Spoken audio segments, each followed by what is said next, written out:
Now, a year since the ruthless terror group Islamic State declared a caliphate in parts of Iraq and Syria. This map we're about to see now shows just how far the group's self-styled caliphate has spread in that time.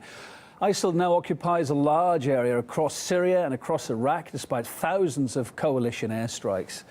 It's also forged connections with other extremist groups too, and it's extended its influence by building a network of sympathisers in the Middle East and North Africa. What's more, they've proved frighteningly successful in the process too.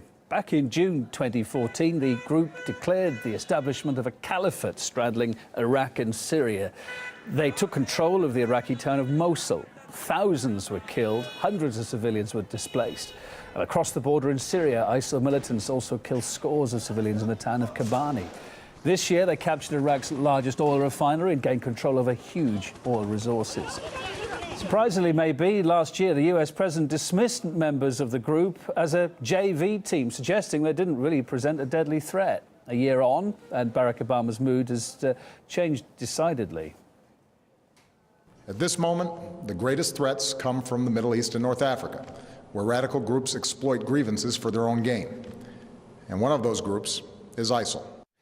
For some, it's interference from the Western coalition in the region that contributed to Islamic State's expansion in the first place, of course. The US and its allies have deployed hundreds of military personnel to expand training for the moderate rebels, as they were described in Syria. They've also sent military equipment to help local fighters battle President Assad's regime. That's despite evidence of Syrian opposition fighters defecting to Islamic State. Although Western media seem solely focused on the ones, though, who aren't turning to ISIL.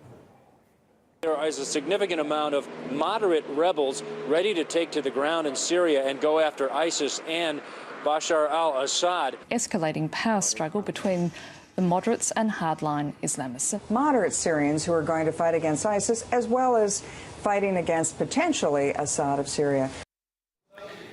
Meanwhile, Islamic State's been recruiting growing numbers from Europe too. Recent research estimates that 1,200 French nationals, for instance, have joined. Many others have left their countries too to join fighting battalions or even take up operational jobs. Let's talk now to Marwa Osman about this. Middle East political commentator. I was about to hand to her. I gather we've lost the line. We'll try and get back to her just a little bit later in the programme to get some more thoughts from her.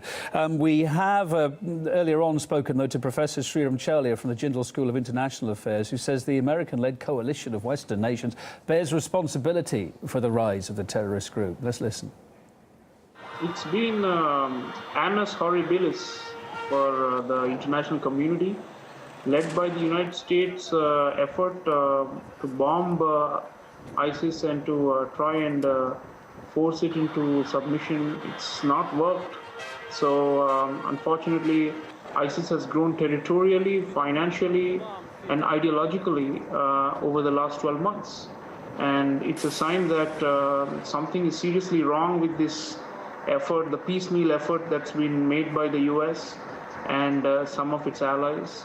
So in many ways, they have to owe responsibility for it. It was part of the blundering of the global war on terrorism of George W. Bush. And I think President Obama has been relatively better in terms of trying to pull out of Iraq. But by the time he pulled out 2011, the damage was already done.